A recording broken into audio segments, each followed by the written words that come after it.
ఇది ఆగాకరపాదు. ఇప్పుడు కాయలు దిగుతున్నాయి. ఓ 1/4 కిలో కాయలు అయితే కోసాను. ఇది బీరపాదు, 1 కేజీ కాయలు అయినాయి కోసాను. ఇది పుల్ల గోంగూర, మంచి గోంగూర, పిండి మందు లేని కూర. ఇది తాడి చెట్టులాగా ఎదిగిపోయినాయి. మంచి బలం ఎక్కువ ఉంది వీటికి. పెంట బాగా వేసాను. అలాగే చేదు కాకరపాదు ఇది కూడా పెట్టాను. కాయలు దిగుతున్నాయి. కవటం ఉండదు, బీపీ ఉండదు, షుగర్ ఉండదు. చిన్నోళ్ళు కానీ పెద్దోళ్ళు తినచ్చు చేదు కాకరకాయ. అలాగే వంక మొక్కలు అవి కూడా పెట్టాను. పూత పిండి మీద ఉన్నాయి. ఇవి 1/4 కిలో అయినాయి కోసాను.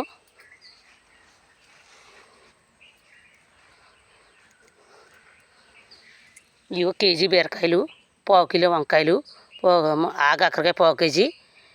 ఇక పూడ్సు చేదు కాకరకాయ కొయ్యలేదు, తర్వాత కోద్దాం ఇంకా ఎదిగే కానీ.